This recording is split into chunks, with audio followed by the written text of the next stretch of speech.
এই নদিয়া পরিত্যাগ করে আমি চলে যাব। তাই একদিন মধ্যরাত্রিতে সকলে যখন গভীর নিদ্রার মধ্যে আচ্ছন্ন হয়েছে, গৌরাঙ্গ মহাপ্রভু আমার সকলের অজান্তে বাড়ি থেকে বেরিয়ে আসলেন। বাড়ি থেকে বেরিয়ে সচিমারা ঘরের সামনে দাঁড়িয়ে বলছে, মা আজ আমি তোমায় ডাকবো না, কারণ আজ যদি আমি তোমার ঘুম ভাঙিয়ে দিই তাহলে তুমি আমায় সন্ন্যাসে যেতে দেবে। তাই আজ আমি তোমায় দূর থেকে বলছি, মা আমি আসছি। এই বলে সকল কিছু পরিত্যাগ করে গৌর হরি এসে দাঁড়িয়েছেন সুরধনী গঙ্গার তীরে। আজ সুরধনী গঙ্গার তীরে উপস্থিত হয়ে শেষবারের মতো তার স্বাদের নবদ্বীপটাকে দর্শন করছে। আর বলছে, ওরে নদীবাসী, আজ আমি তোদের সকলকে পরিত্যাগ করে চলে যাচ্ছি, আর আমি কোনোদিন আসবো না তোদের কাছে, আর কোনোদিন তোদের নিমাই তোর কাছে ফিরে আসবে না। তাই ওই মধ্যরাত্রিতে গঙ্গায় ঝাঁপ দিয়ে সুরধনী গঙ্গায় ঝাঁপ দিয়ে সাঁতার কাটতে কাটতে উপস্থিত হলেন কোথায় না, গৌরাঙ্গ মহাপ্রভু যাকে গুরুদেব বলে মেনেছিলেন, যার কাছে সন্ন্যাস মন্ত্রে দীক্ষা দিয়েছিলেন, কে না কেশব ভারতী। ওই কেশব ভারতী আশ্রমে উপস্থিত হয়ে রাত্রিবেলা তো ঘরে দরজা দেওয়া, দরজায় টোকা দিচ্ছে, গুরুদেব ও গুরুদেব, গুরুদেব। এখন আমার রাত্রিবেলা যদি বাড়িতে টোকা পড়ে কত ভয় লাগে। নিমাই চিৎকার করে খালি ডাকছে, গুরুদেব ও গুরুদেব। দরজাটা খুলে বলছে, কে এসেছে এই মধ্যরাত্রিতে? যেই না খুলেছেন দেখলেন কে, আর কেউ নয়, সচিন নন্দন গৌর হরি নিমাই। একে নিমাই, তুমি এত রাত্রিবেলা কেন এলে? এত রাত্রিবেলা তুমি আমার কাছে কেন এসেছো? আর তাছাড়া তুমি একা কেন? দাদা নিতাই কোথা? আনিনি। কেন নিয়ে আসুনি? গুরুদেব, আমার মনের একটা বাসনা জেগেছে। কি বাসনা? আমি সন্ন্যাস মন্ত্রে দীক্ষা গ্রহণ করি, আমার এই জীবনটা সারা জীবন আমি কৃষ্ণ নাম প্রচারের মধ্য দিয়েই কাটিয়ে দিতে চাই।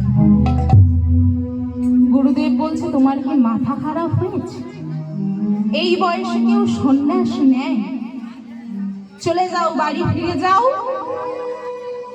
50 বছর বয়সে আসবে আমার কাছে, আমি সন্ন্যাস মন্ত্রে দীক্ষা দেব। সেই দিন আমাদের জগতের ভগবান তার গুরুদেবের চরণ ধরে বলেছিল, গুরুদেব আপনি যদি আমায় কৃপা না করেন আমি কার কাছে যাব? কার কাছে আমি দীক্ষা গ্রহণ করব? ও মা, গুরুদেব হয়ে, জগতের গুরু হয়ে আজ গুরুদেব কেশব ভারতীর চরণ জড়িয়ে ধরে বলছে, গুরুদেব আপনি আমায় বললেন সংসার কর, 50 বছর বয়সে আসবে আমার কাছে দীক্ষা নিতে। আচ্ছা গুরুদেব, আমি যে 50 বছর বাঁচবো তার কোনো গ্যারেন্টি আছে? ও মা, আমরা যে 50 বছর বাঁচবো তার কোনো গ্যারেন্টি আছে? হ্যাঁ, কেউ গ্যারেন্টি দিতে পারবে না আমি 50 বছর বাঁচবো? আমি আজকে এই হরিবাসরে কীর্তন করছি, হয়তো কীর্তন শেষে বাসায় গিয়ে বসলাম, আমার মৃত্যু ঘটে গেল। ভগবানের নিয়ম, বলা যাবে না। আজকে ভগবান তার গুরুদেবের চরণ ধরে বলছে, গুরুদেব আমি যদি আমার সংসার ধর্ম, সংসারের সমস্ত কর্ম শেষ করে সন্ন্যাস নিতে আসে, আমি কি নিতে পারবো? আমি তো সংসারের মধ্যে আরো জড়িয়ে পড়বো, আমি তো সদরীপুর বশীভূত হয়ে যাব, তাহলে কেমন করে আমার সন্ন্যাস হবে? তাই গুরুদেবের যার হয় এই 25-এই হয়, আর যার হয় না 50-এও হয় না। এই যেমন একটা কথা বলি, আমার বাড়িতে আমি যখন মালা জপ করি না, আমার পাশের বাড়ি একটা কাকিমা আছে, জানেন, একটা ইয়ং কাকিমা একদিন কাকাকে বলছে এই বয়সে কি মালা নেব, বুড়ো হই যখন কোথাও যেতে পারবো না, সময় কাটবে না, এই বসে বসে মালাটা জপ করো। কি একবারও ভেবে বলুন তো মা, বুড়ো বয়স পর্যন্ত কি বাঁচবে? ভগবানকে ডাকার কোনো বয়স আছে না? হয়তো মালা নেই তো কি হয়েছে, ভগবানকে অন্তর থেকে ডাকলেই অনেক।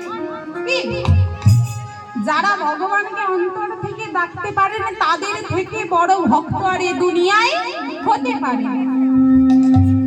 যেমন বড় ভক্ত ছিলেন কে না? হনুমান। আপনাদের এখানে আছে কি পুজো গো? হনুমান পুজো উপলক্ষে কীর্তন হচ্ছে তো। হনুমান বড় ভক্ত তোমা, নিজ বক্ষ ছেড়ে রাম সীতার যুগল মূর্তি দেখিয়েছিল না? শুধু তাই নয়, আমার রামচন্দ্রকে কতটা ভালোবাসে দেখুন আমার হনুমান। একদিন মা সীতা আমার সকাল সাজের বেলায় স্নান করে এসেছেন। এবার আমার বিবাহিত মাদের একটাই কর্ম, স্নান করে এসে সুন্দর করে সিঁদুর পরে ভগবানের আরাধনা করা। কি আচ্ছা, আরাধনা নাই বা সিঁদুরটা পরে তো সকলেই। এবার সীতা মা সকাল সাজের বেলায় স্নান করে এসে সিঁদুর পরছে। এবার হনুমান এসেছে, বলছে ও মা তুমি সিঁদুর পরছো কেন? ওই যে লাল মতো গোপালে ওইটা পরছো কেন তুমি? বলছে জানিস হনুমান, এই জগতের বিবাহিত নারীরা কেন এই সিঁদুর পরে জানিস? তার স্বামীর মঙ্গলের জন্য, তাই তো মা? না নিজেদের জন্য? নিজেদের জন্য? নিজেদের জন্য নয়, কাদের জন্য? স্বামীর মঙ্গলের জন্য। কি আজকে হনুমান বলছে ও মা তুমি আমার প্রভুর জন্য সিঁদুর পরছো, আমার প্রভুর ভালো হবে বলে সিঁদুর পরছো। ওখান থেকে চলে এসেছে। এবার হনুমানের অভ্যাস আছে এখান থেকে ওখান থেকে জিনিস নিয়ে আসা। এবার সীতা মায়ের ওখান থেকেই সীতা মা যখন চলে গেছে সিঁদুরের কৌটোটা এনেছে, এনে মনে মনে ভাবছে আমার প্রভুর যদি সিঁদুর পরলে ভালো হয় তাহলে আমিও পরবো বলে কি করেছে মা, ওই সিঁদুর গুলো গোটা গায়ে মেখে ফেলেছে। আর যেই না গোটা গায়ে মেখে ফেলেছে, মা সীতা এসে তো প্রচন্ড রেগে গেছে। এতে কি করলি? আমার পুরো সিঁদুরটাকে তুই নষ্ট করে দিলি।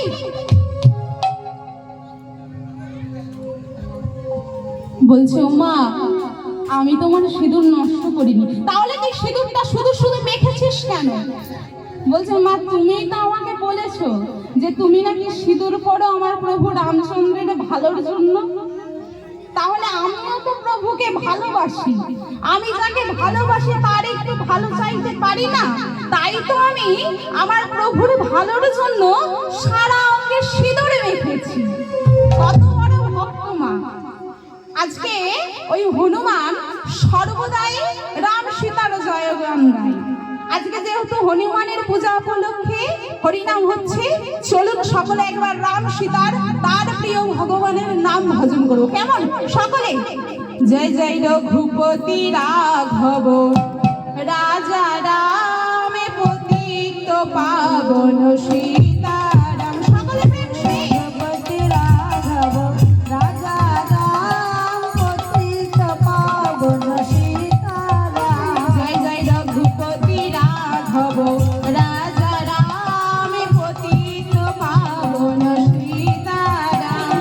রঘুপতি রাঘব রাজা রাম পতিত পাবন সীতারাম। সীতারাম জয় সীতারাম রঘুপতি রাঘব রাজা রাম।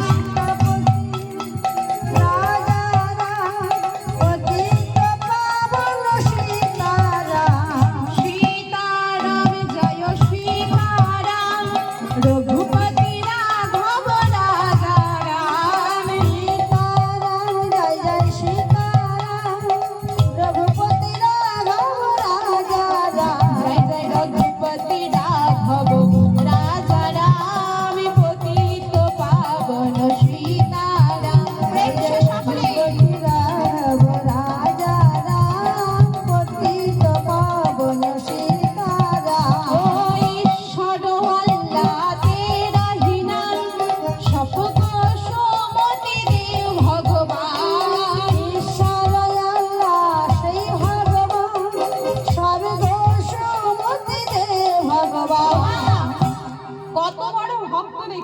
বলছে ঈশ্বর যে আল্লাহ সে, তাই যারা ঈশ্বর এবং আল্লাহর নাম করে তুমি তাদের সকলের ভালো করো। তাই কি বলছে ঈশ্বর ও আল্লাহ